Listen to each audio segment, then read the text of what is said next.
저는 지금 양양의 초록수차라는 펜션에 지금 와 있습니다. 이전에 제 책에서도 소개를 했었던 곳인데요.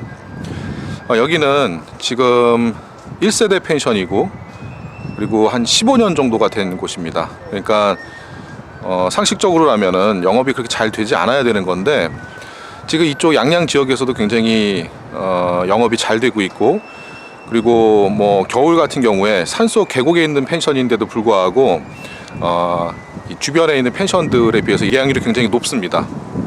그래서 오늘은 이 펜션에 대해서 한번 좀 소개를 해보려고 하고 있습니다. 한번 저랑 같이 펜션 보시면서 어떤 곳인지 한번 알아보도록 하겠습니다. 40대 초반의 사장이 운영하는 양양 초록수차 펜션은 10년 전쯤 펜션 컨설팅을 통해서 저와 인연을 맺은 곳입니다. 펜션 사장과는 아직도 그 인연을 이어가고 있고 자주 만나고 안부를 묻는 사이가 됐습니다. 초록수차 펜션은 강원도 법수치 계곡 바로 앞에 위치해 있고 주변이 산으로 둘러싸여져 있어서 경치가 매우 좋은 곳입니다. 양양 초록수차 펜션은 목조 건물 형태로 총 2동으로 나뉜 9개의 객실이 있고 1개의 다목적 별관, 수영장, 이벤트 공간이 있습니다. 물론 창업 당시에는 이런 형태가 아니었습니다. 10년 전 초창기 때는 유럽형 목조 건물이 전부였고 평범한 느낌의 펜션이었습니다. 펜션 사업이 막 붐이 일어났을 때 만들어진 1세대 펜션입니다. 초록수차 펜션은 창업 직후부터 약 2, 3년 동안은 매우 영업이 잘 되었지만 펜션이 위치한 법수치 일대에도 펜션 사업 열풍이 불어서 많은 경쟁 펜션들이 생겨나기 시작했습니다. 당시 법수치 계곡 인근뿐만이 아니라 양양 전 지역에 걸쳐서 수많은 펜션이 생겨났습니다. 펜션 사장은 주변에 새로 만들어지는 펜션보다 뒤처질 수 있다는 생각이 들어서 좀 더 특색 있는 펜션으로 거듭나기 위해서 많은 노력을 했습니다. 대부분 이와 같은 위기를 느낀 후에는 객실 인테리어를 통해서 펜션을 업그레이드합니다. 스파를 넣거나 풀빌라로 만들거나 객실의 내부를 꾸미는 것을 먼저 생각하게 됩니다. 하지만 초록수차 펜션은 달랐습니다. 가장 먼저 신경을 쓴 것은 객실이 아니라 부대시설이었습니다. 그 이유는 펜션의 불리한 위치를 극복하기 위해서였습니다. 사실 초록수차 펜션의 진짜 경쟁 상대는 같은 마을에 있는 펜션들이 아니었습니다. 바로 바닷가 앞에 있는 펜션들이었습니다. 양양 지역에서 인기가 있는 펜션은 대부분 바닷가에 위치한 펜션들이었는데 그런 펜션들은 화려한 수준이 아님에도 불구하고 바다를 보기 위해서 몰려드는 여행자들 때문에 목액이 어렵지가 않았습니다. 하지만 초록수차 펜션은 권역으로 따졌을 땐 강원도 양양에 위치한 곳이지만 바닷가 인근이 아닌 산속에 자리하고 있어서 상대적으로 목액을 하기에는 불리한 위치였습니다. 물론 이런 위치가 단점만 있는 건 아닙니다. 펜션이 산속에 자리하고 있기 때문에 숲과 계곡을 잘 이용해서 연출하면 분명히 현재의 위치도 장점이 될 수 있다고 판단했습니다. 이를테면 일반적으로 캠핑은 횡한 바닷가보다는 운치 있는 산속에서 할 때 더 멋진 분위기를 연출할 수가 있습니다. 물론 바닷가 앞에도 넓은 벌판에 캠핑장과 같은 곳들이 여러 곳 있지만 산속에서 하는 캠핑과는 분위기가 많이 다릅니다. 그래서 초록수차 펜션은 부지 한쪽에 나무 데크를 깔고 예쁜 텐트와 조명, 그리고 영화를 볼 수 있는 프로젝터, 그리고 각종 소품들로 채웠습니다. 보통 펜션은 바베큐장이라고 하는 공간이 있습니다. 바베큐장에서 숯을 피우고 둘러앉아서 바베큐를 해먹는 것도 좋지만 나만의 캠핑장이 바로 바베큐장이라면 더욱 멋진 시간을 보낼 수가 있습니다. 초록수차 펜션은 이 두 가지를 한 번에 즐길 수 있다는 장점 때문에 많은 여행자들을 모을 수가 있게 되었습니다. 물론 이런 시설은 잘 연출해서 모든 광고 채널을 통해서 노출을 시켰습니다. 물론 객실 인테리어에도 많은 고민을 하게 됐습니다. 몇 해 전부터 주변에 풀빌라 형태의 고급 펜션들이 만들어지는 것을 보고 풀빌라로 업그레이드를 하는 것을 심각하게 고민했었습니다. 그리고 그 고민에 답을 얻기 위해서 펜션 사장은 강원도 양양에서 제가 거주하는 인천 부평까지 수차례 찾아와서 조언을 듣기도 했습니다. 풀빌라 펜션의 예약률은 다른 펜션들에 비해서 월등히 높지만 객실당 업그레이드 비용과 관리 비용이 만만치가 않습니다. 풀빌라를 할 것인가, 수영장을 만들 것인가, 이 문제로 초록수차 펜션 사장과 저는 자주 만나서 함께 고민을 했습니다. 결국에는 풀빌라가 아닌 수영장을 만들기로 했습니다. 멋진 수영장 하나를 만드는 것이 풀빌라로 업그레이드 하는 것보다 더 현명한 투자가 될 수 있다고 판단했기 때문입니다. 수영장은 비 오는 날이나 겨울에도 사용할 수 있도록 온수 풀장으로 만들기로 했고, 풀장 전체를 투명한 돔 형태로 덮는 돔 수영장을 만들기로 했습니다.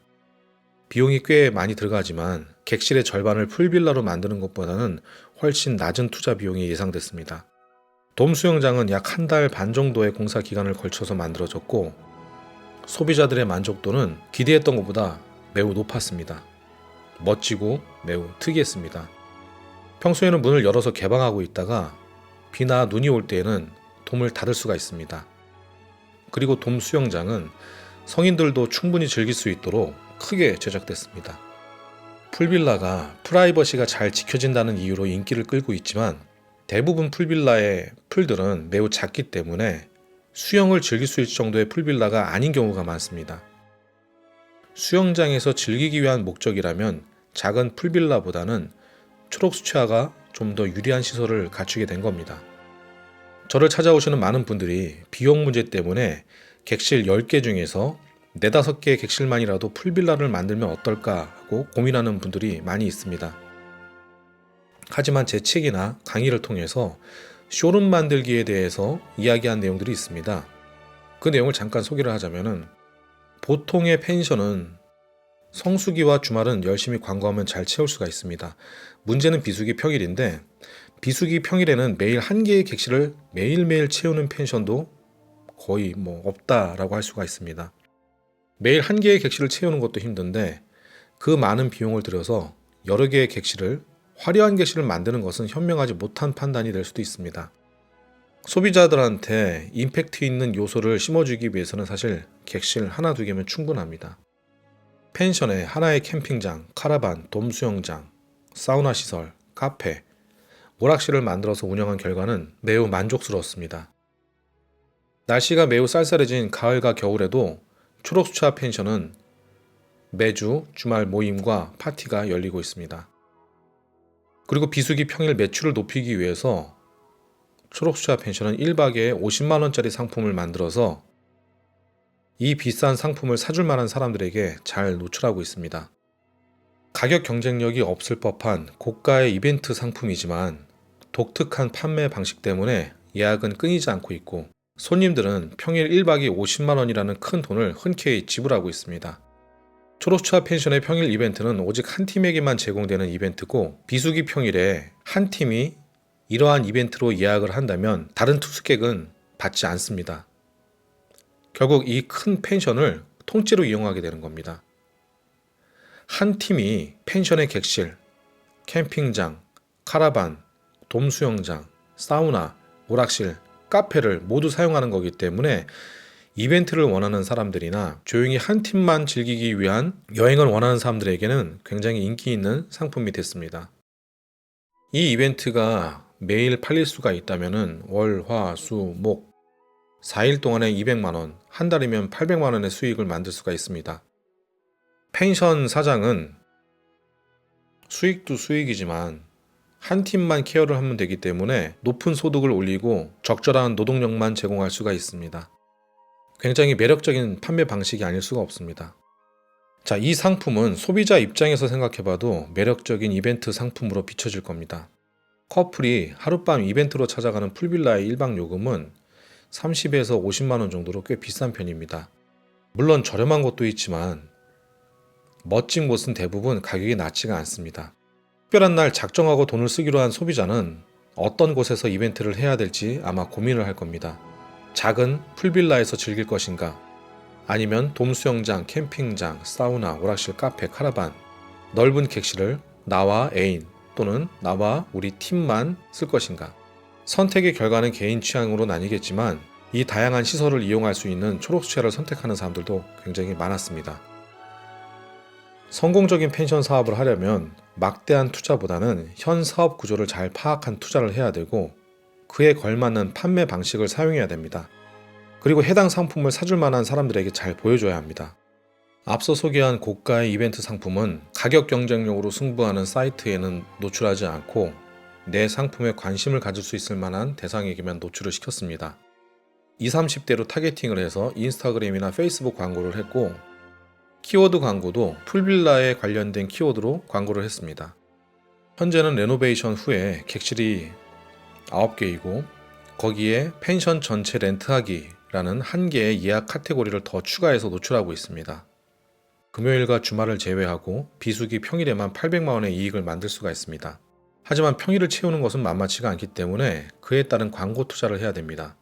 그래서 최대 800만 원을 온전한 이익이라고 생각하지 않고 그 중에 4분의 1은 평일 이벤트를 알리는 광고 비용으로 책정해서 광고를 과감하게 노출했습니다. 이처럼 경쟁력 있는 상품을 하나씩 펜션에서 늘려간다면 쉽게 흔들리지 않는 단단한 펜션이 되는 지름길이 될 수가 있습니다.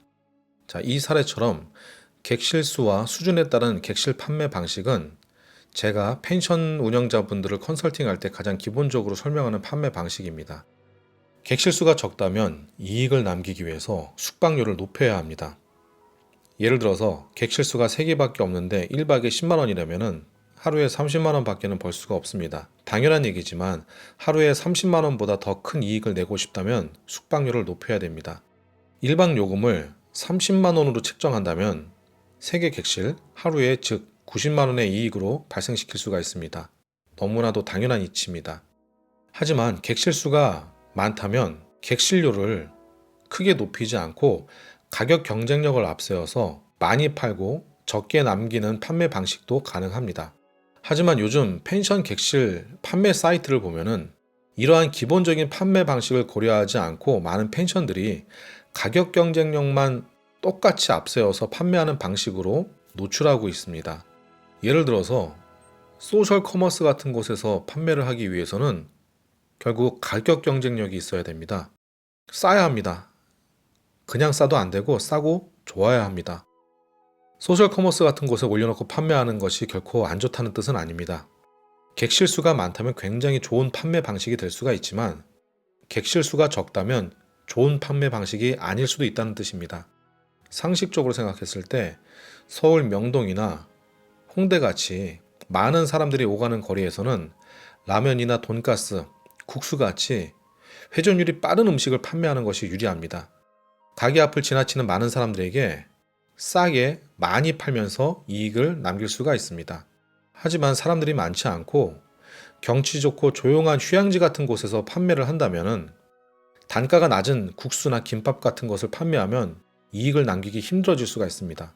오가는 사람들이 많지 않은 휴양지 같은 곳에서는 백숙이나 닭볶음탕 같이 객단가가 높은 음식을 판매해서 적게 팔아도 가게가 운영될 만큼의 이익을 만들어야 됩니다.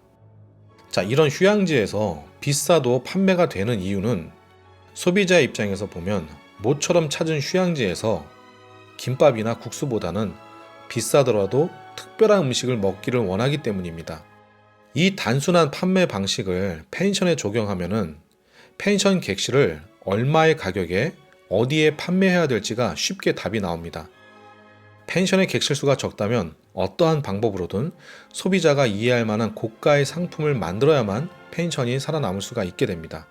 하지만 초록수채화 펜션만큼 멋진 상품을 만들었다고 해도 상품 가격으로 불꽃 튀는 경쟁을 하는 소셜 커머스나 객실 판매 사이트 같은 곳에서 판매하기는 쉽지가 않을 겁니다. 이미 낮은 가격에 눈높이가 맞춰진 소비자들의 눈에는 매력적이지 않은 펜션으로 비춰지기 때문입니다. 그렇기 때문에 내 상품을 어디에서 판매해야 될지 충분히 인지하고 광고를 해야 됩니다. 이 초록수채화 펜션은 돔 수영장 외에도 통나무로 만들어진 카페에도 큰 변화를 줬습니다.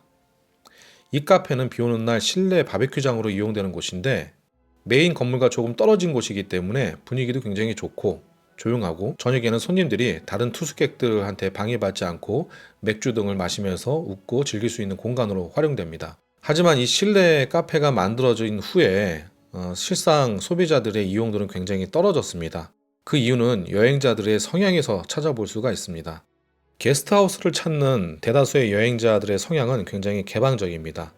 목적이 여행과 사람을 만나기 때문에 모르는 사람들과 섞여서 도미토리형 방에서 잠을 섞여서 잘 수도 있고 카페에 나와서 모르는 사람들과 여행 정보도 공유하고 맥주도 마시면서 소통을 즐깁니다. 그렇기 때문에 게스트하우스는 공동의 공간인 카페에 많은 신경을 써서 만들고 관리를 해야 됩니다. 활용도가 굉장히 높기 때문입니다. 반대로 펜션을 찾는 여행자들의 성향은 폐쇄적인 성향을 띱니다. 사람이 폐쇄적이라는 게 아니라 여행의 목적 자체가 폐쇄적인 경향이 많습니다.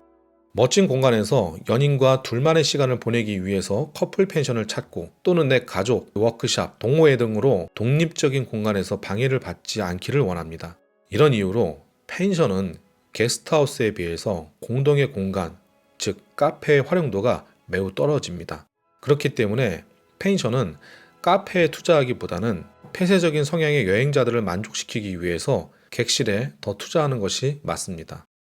즉 프라이버시를 지켜줄 수 있는 장치들을 많이 만들면 만들수록 그들의 만족도는 높아지게 됩니다. 이러한 이유를 들어서 무용지물이 돼버린 초록치아의 카페를 다른 용도로 바꾸기로 했습니다. 고민 끝에 결정한 것은 바로 오락실이었습니다. 펜션에서 운영되는 일반적인 카페를 보면 그 안에 테이블이 몇 개 있고 보드게임이 몇 개 있고 믹스커피나 차들이 몇 개 있습니다. 손님들은 이러한 카페에 앉아있는 시간이 지루하다고 느낄 수가 있습니다. 그래서 초록치아 펜션은 카페에 옛날 우리들이 하던 그 레트로 게임기를 갖다 놓기 시작했습니다. 닌텐도나 플레이스테이션 등의 그런 가정용 최신 게임기가 아니라 진짜 오락실 게임기를 설치했습니다. 그리고 축구 게임, 다트, 이런 것들을 쭉 집어넣고 옛날 오락을 좋아했었던 경험이 있는 사람들은 굉장히 좋아할 만한 공간으로 만들어 놨습니다. 80년대 후반에서 90년대 초반까지만 해도 전국에 오락실이 수천 개가 있었습니다. 지금은 전국에 200개조차도 안 됩니다. 오락실은 누구나 기억하는 희소성 있는 아이템이 될 수가 있습니다. 옛날 오락기 게임기는 중고 가격이 10대를 비치하면 300만원에서 500만원 정도가 됩니다. 펜션 객실에 들어가는 제트스파 한 대의 가격이 700만원 정도 하는 거에 비한다면 훨씬 더 저렴하지만 희소성 있는 공간으로 만들기 위한 좋은 아이템이 될 수가 있습니다. 펜션에 카페를 만들어서 보드게임을 설치해본 펜션 사장님들은 잘 아시겠지만 보드게임을 즐기는 손님들은 의외로 많지가 않습니다. 그렇기 때문에 펜션에 어떤 아이템을 집어넣을 때는 주 이용 고객의 연령대, 남녀 비율, 지역 등의 성향을 파악한 후에 설치되어야 합니다. 그런 것들을 알 수가 없다면 펜션을 운영하는 지인이나 전문가의 조언을 먼저 듣는 것도 좋습니다. 여행자들이 원하는 것은 이제 예전 같지가 않습니다. 주 6일 근무에 휴가 기간도 짧았던 예전에는 가족과 함께 경치 좋은 곳에 놀러가서 바베큐 한번 구워 먹는 것만으로도 행복한 여행일 때가 있었습니다. 하지만 점차 국민소득이 높아지면서 먹고 살기 바빴던 과거와는 달리 질 좋은 여행 상품이 많이 쏟아져 나왔고 소비자들은 그런 여행 상품들을 경험하는 빈도수가 매우 높아지게 됐습니다. 그리고 주 5일 근무의 휴가도 탄력적으로 조절할 수 있는 상황이 됐습니다. 잘 먹고 잘 사는 시대가 되니 이제는 멀리 떠나서 바베큐를 해먹고 하룻밤 자는 것만으로 만족하지 않게 됐습니다. 수준 높은 객실에서 잠을 자거나 그게 아니라면 여행자가 직접 무언가를 해볼 수 있는 체험거리가 만들어지는 여행, 그런 여행이 더 좋은 여행으로 인식되고 있습니다. 과거 우리나라 국민소득이 낮아서 못 살던 시절을 떠올리면서 펜션을 꾸며서는 절대로 안 됩니다. 하지만 아직도 그때를 기억하면서 그 기준으로 펜션을 창업하는 사람들이 너무나도 많습니다. 초록수차 펜션 사장은 지금의 젊은 여행자들의 취향을 매우 잘 알고 있었고 그들이 원하는 것을 카페에 점점 늘려나가기 시작했습니다. 저와 오랜 상담을 통해서 여행업과 숙박업에 대한 지식을 쌓은 초록수차 펜션 사장은 일찌감치 객실로 경쟁하지 않고 경쟁 펜션이 갖지 못한 즐길거리에 더 집중했습니다. 럭셔리 객실을 원하는 소비자도 있지만 분명히 체험거리에 초점을 맞추고 있는 소비자들도 있기 때문이었습니다. 작은 리조트처럼 펜션을 만들고 싶다고 생각한 그가 이루어 놓은 결과물은 매출을 높이기에 충분했습니다. 현재 초록치아 펜션은 양양 전체를 기준으로 봤을 때에도 예약이 굉장히 잘 되는 펜션, 그리고 좋은 펜션으로 인식되고 있습니다. 모든 펜션은 규모와 지역, 형태, 디자인이 모두 다릅니다. 그렇기 때문에 집중할 수 있는 투자 방향도 다릅니다. 합리적인 투자는 적게 투자하는 것이 아닙니다. 우리 펜션에 어떤 부분에 투자를 했을 때 예약률을 극대화시킬 수가 있는지 각자 자신의 펜션을 잘 둘러보면서 판단해 보길 바랍니다. 이상 오늘 제 이야기 마치겠습니다. 감사합니다.